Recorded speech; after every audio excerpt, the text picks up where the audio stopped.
to move forward. With this, the Army is going to get together with the Navy here. Where's the Admiral? Ronnie Jackson, come on up here. Thank you, sir. All right.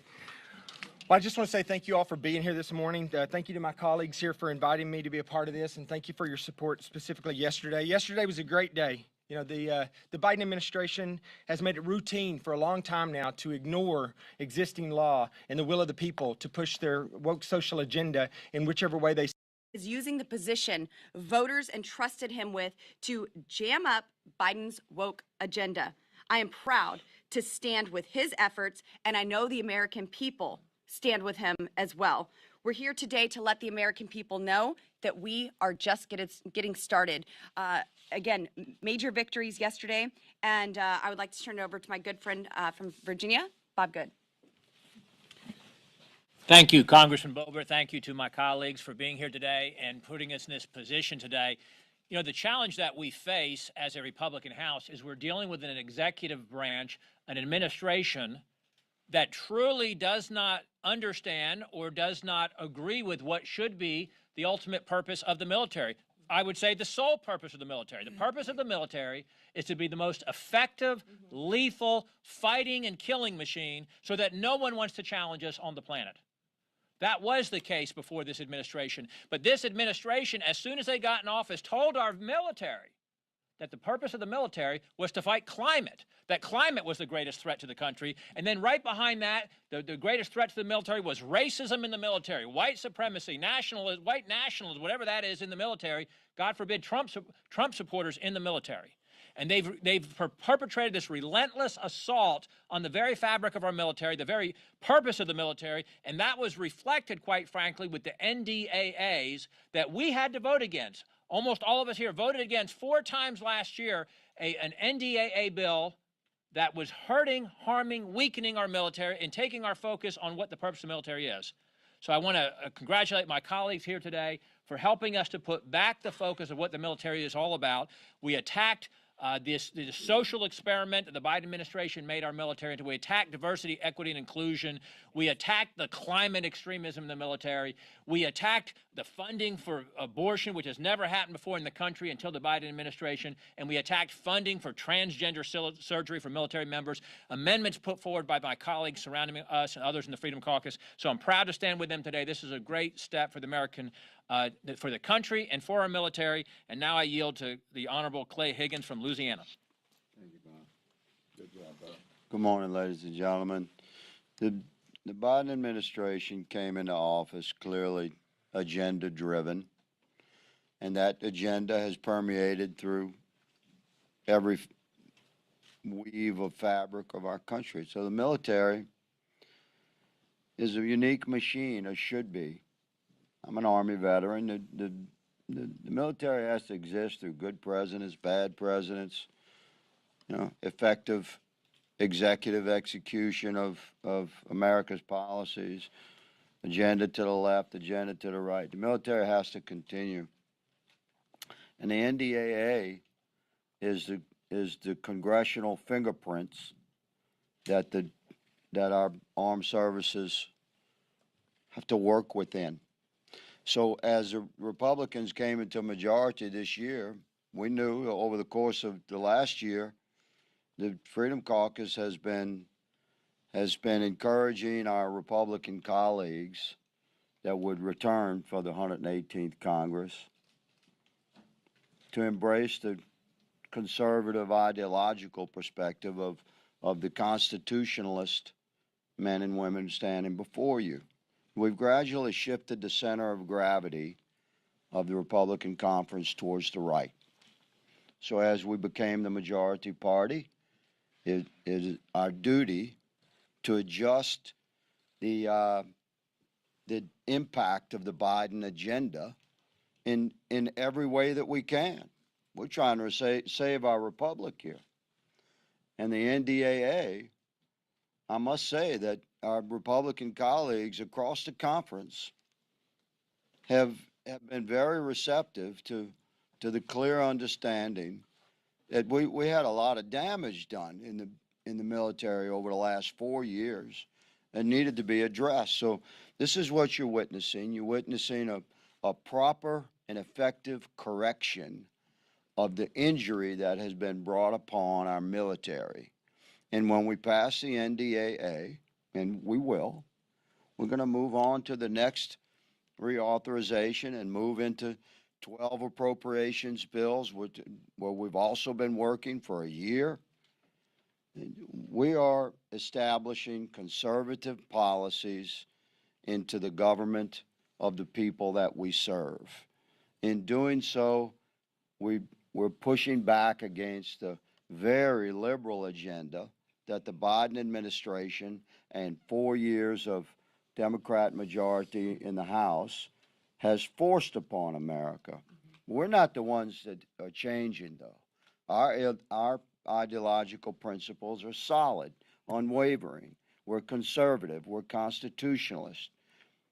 We believe in individual rights and freedom. We want an effective, lethal, deployable, fast, rapid, undefeatable military. So we are delivering to the American people government that reflects the principles of the American people. It's been a big win this week, a lot of work, and we're not done yet. I'm honored to introduce my colleague from Florida, Matt Gaetz. Matt Gaetz here, Freedom Caucus admirer. I'm pro-life. I know not everyone is, but for decades in this country, people who were pro-life and pro-choice could agree that we weren't going to use taxpayer dollars in order to facilitate elective abortions. That was the norm that President Biden and Secretary Austin violated. And I am so proud of the boldness and the courage of Senator Tuberville. I do not believe we would have achieved the Republican unity in the House but for the courage of Senator Tuberville on the other side of the rotunda. And because of that courage, we were able to have Dr. Jackson's great amendment return us to our normal status, where we didn't use taxpayer money for elective abortions in any way. And throughout the NDAA, there are returns to normalcy, whether it is getting rid of critical race theory or stopping some of the radical gender ideology that seems to predominate over the lethality and survivability and technical innovations that I'm so proud of in this NDAA. It's not just issues relating to military personnel, though, that are in this NDAA that I'm proud of. It is really hard to retire legacy systems, I've learned over my 7 years in Congress. And Chairman Rogers showed the vision to retire $40 billion in legacy systems and move those resources into AI, cyber, and the technologies that will ensure that America always holds the high ground. I'm honored to be here, and even more honored to introduce my friend and colleague, Mary Miller of Illinois. Thank you. Good morning, ladies and gentlemen. It's great to be here, joined by this fantastic group of conservatives who have worked tirelessly to oppose Joe Biden and to keep him from using the military to fund abortion-related expenses and his woke agenda. Throughout the year, we worked to incorporate an amendment into the NDAA to protect the religious liberty rights of our service members after, Joe Biden's Department of Defense kicked Catholic priests out of the Walter Reed Hospital over Easter weekend. We must ensure that this never happens again. I'm honored to have stood alongside many of my colleagues here today in fighting to include a pathway for the armed services to reinstate and give back pay to our military members who are forced out over the COVID vaccine mandate. Many amendments included in the NDAA also aim to end Biden's woke transformation of our military, which has created a recruitment and retention crisis.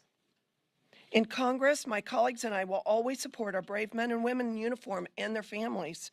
President Biden's weak national security policies and radical political agenda have really devastated our military readiness. Americans should be concerned, but I'm proud that the conservatives with me today were able to halt some of Biden's radical agenda through this bill. Thank you.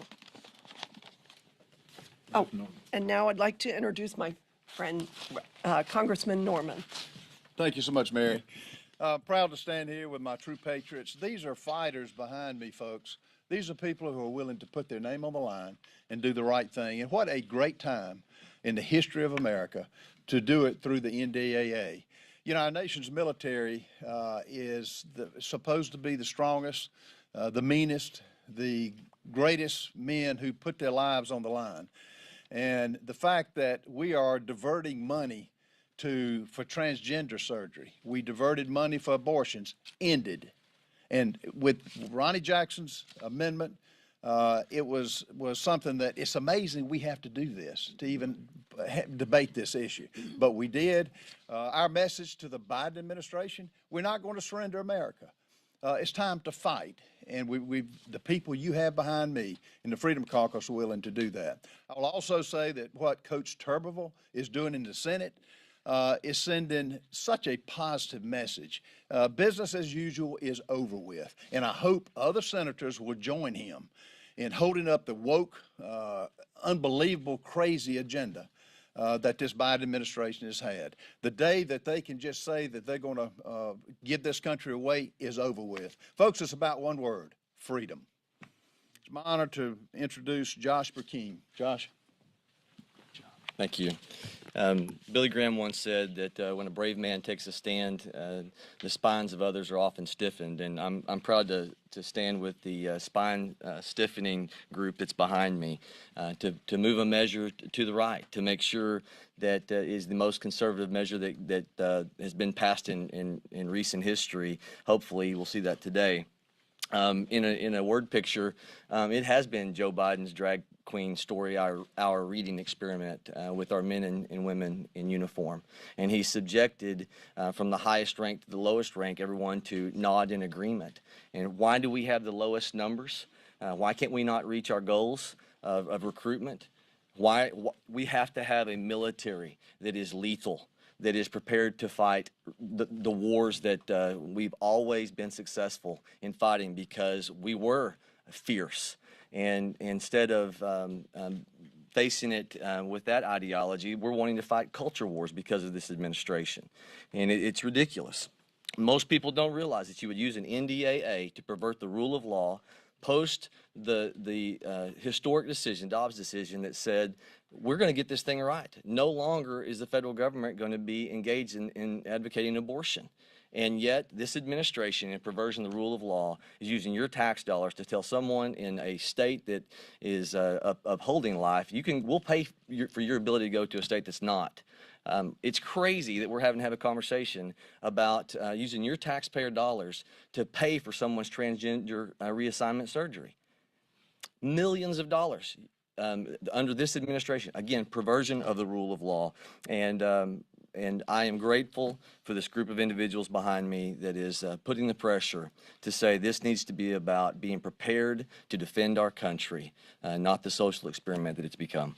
With that, I don't know if Representative Roy's behind me, but look, we're talking about going from crazy to normal. That's what this is. Crazy to normal. But we stand here committed to making every single bill better. Every chance we can, we're going to fight for every single inch of ground every time for the American people. With that, we're going to take a couple questions. Yes, sir. Thank you, Chairman Perry. One, how do you square the likelihood that the Democrat-controlled Senate won't accept the provisions dealing with abortion and DEI? Are you willing to go into the next fiscal year without an NDA? And then second, what's your reaction to Representatives Omar Bowman and Ocasio-Cortez saying they'll skip the Israeli president's address before a joint session of Congress next week? I'll just address the last one first. Look, I think their actions speak for themselves, and so I'll just leave you with that. As far as what the Senate does with the NDAA, look, we have shown the way, and we have done, or we're about to do, I think, what we can do. What they're going to do with it is their business, and there's going to have to be a conference. But you have to know that we are not going to relent. We are not going to back down. We're not going to give up on the cause that is righteous, and we're going to keep fighting for it. So we don't know what they're going to come up with.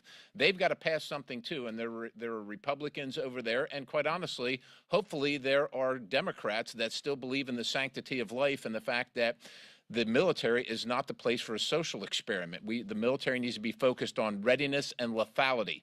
And all these other things are distractors from that and harm our national security. So we'll see what they come up with, and we'll work in good faith to make it better if they muck it up. But you're willing to go into the next fiscal year without an NDAA if you don't get what you Look, want?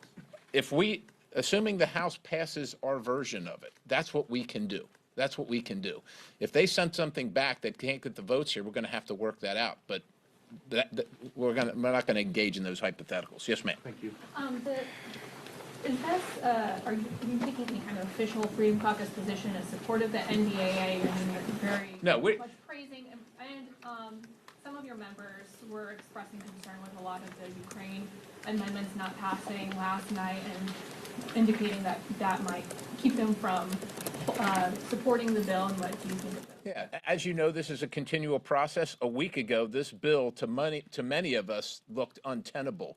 And so it has improved dramatically. We're here to tell you today that this is a huge victory. We're so thankful for Admiral Jackson, for Representative Jackson and his efforts here, and the efforts of Tommy Tuberville. And we're here to let American people know that there are people here that are fighting for them to change from this crazy to a normal circumstance. None of these things are perfect. And so we're going to continue to work. The work is ongoing. As you know, amendments are being heard right now. So this is not over yet, and there's still opportunities to improve it. So we're not going to take an official position. There's always going to be concerns, but it is markedly improved, and this is a huge victory for the American people and for life. Yes, ma'am. Can the American people expect this process of you guys offering many Freedom Caucus amendments, going through the Rules Committee, making sure that those amendments get votes on the floor? Is this a similar process to what we can expect for the 12 appropriations bills that are coming up?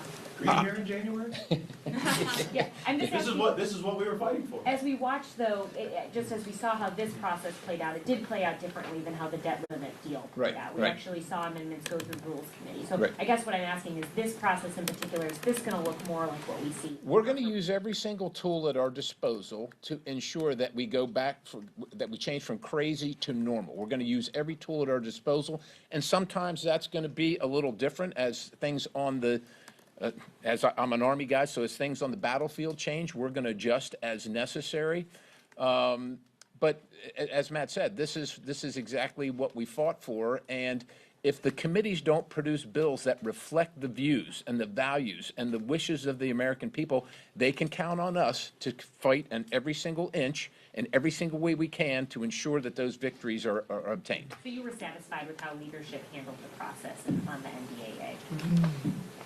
Some more than others, but you know, I mean, 1,400, 1,500 amendments, whatever it was, an indicator that I think that is not necessarily reflective of the entire conference. But the point is at the end of the process, we are vastly, and a majority of us are where we feel much more comfortable with it.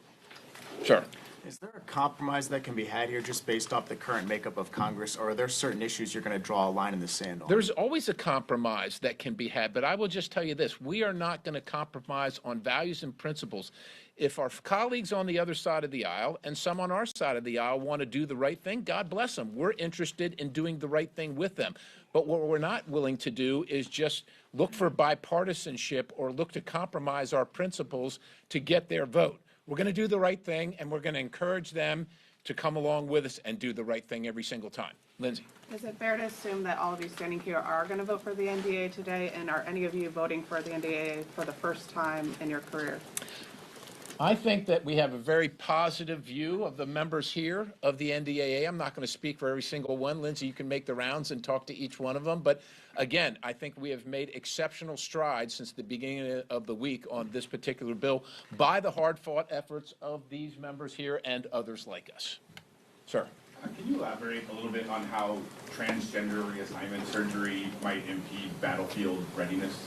I will tell you this, as an individual who started out as a private and served for over 3 decades, there are many people that want to serve in many capacities who are unable to. If you're allergic to bee stings, if you have type 1 diabetes, though you might want to serve, you cannot. If you want to fly an F-16 but can't correct your vision appropriately, you cannot fly an F-16 or anything else. And so there are many people that want to serve. What this is about, what the military is about, is what the needs of the nation are from a national security standpoint. When they marry up with your desires, that's an awesome and great circumstance. But when they don't, the needs of the nation come first. And that's what the viewpoint of these individuals enshrined in the amendments that passed and the amendments that were offered and the arguments that were made on that behalf, and that subject fits right into that category. You have to look at it as, how does this enhance readiness and lethality? Those are the two things to focus on. If it does not enhance readiness and lethality, it does not belong. Go ahead, man. I would add, we learned in the House Armed Services Committee that for every $1 we spend on gender reassignment surgeries in the military, we have to spend $4 additional on the appending psych medical that goes along with that. So why we would engage in an activity that causes an even accelerated cost structure around psych is very strange to me, and I'm grateful we got amendments to stop paying for those surgeries. And also, another important thing on this trans issue is the Exceptional Family Member Program. My colleague, Mr. Norman, may want to address this, but that program was reserved so that if someone in the military had a family member with a unique heart ailment or something that required an intense medical treatment, that they could use that. And that pot of money was getting robbed for people to go get gender blockers and embrace radical gender theory. Perhaps Mr. Norman wanted to speak to that. Look, the left is perfectly willing to take that child of a military veteran who has Down syndrome, who has chronic illnesses. They're perfectly willing to assign that dollars to transgender surgery. I'm sorry. You don't want, first thing, you don't want people on the battlefield who are trying to decide if they're a man or a woman. Decide that before you go in. We want you to decide when you go in, you're going to protect and defend the freedoms of this country. That's what's lost. And when we don't have the money to fund our military, and we're going to fund it for transgenders, the 0.5% to 1% of the population, it doesn't make sense. As Scott and the others have said, it's crazy what's being done to this country now, and we're stopping it. And every one of these people behind me are willing to do that. Admiral, do you have something to add? Yeah, I was just going to say real quick, as a physician who practiced medicine in the military for 25 years, I'll just go. I'll also tell you that there's always a clear distinction in the military between what's required and what's elective procedures. And the military in general just does not pay for or encourage or fund these elective procedures, which these gender transition surgeries and the hormonal therapy and everything else that goes along with them clearly fit into that category. The other thing I'll remind you of is if you bring people in and you start this process, it takes months and months. Well over a year before you go through the hormone transition, before you get the gender reassignment surgeries and all this done. During this entire time, these individuals are not deployable. They're not deployable, so someone else is going to do a second deployment in their place during this process. That's not fair to the other members of the military, and it's just not something we should be doing in the military. And we don't make the exception for anyone else. Yes, ma'am. Last question. I wanted to ask, so you obviously achieved a lot of conservative victories in the NDAA. How do you feel going into the appropriations season with the government signing bills? How confident are you to be able to secure similar wins for your caucus? Look, in spite of all the rhetoric from the press and our detractors, the small majority in the House has been able to rack up win after win after win, and though it's difficult, and though sometimes it looks like we're not going to be able to get the job done, I would say that time and time again over the course of the last 6-7 months, we have come across the finish line. So while it's probably going to be difficult, and while we might have some differences of opinion, and it might not come out perfectly, I'm confident that we're going to find a way through this in time and do our job here for the American people and save some money and right-size this federal government, moving that to the Senate. So I'm confident. But we've got work to do. I'll acknowledge we have work to do, and it's probably not going to be easy, but we're committed to do it. These members all show up every week on time, come in early, serve on tough committees, and take stands, and we're going to continue to do that. God bless you. Thank you all for being here. Excuse me. That's not mine, but somebody's.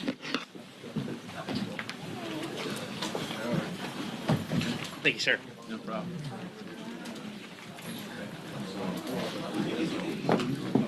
Yes. Hey, good to see you. Nice to see you in person. Yes, I know. 1302.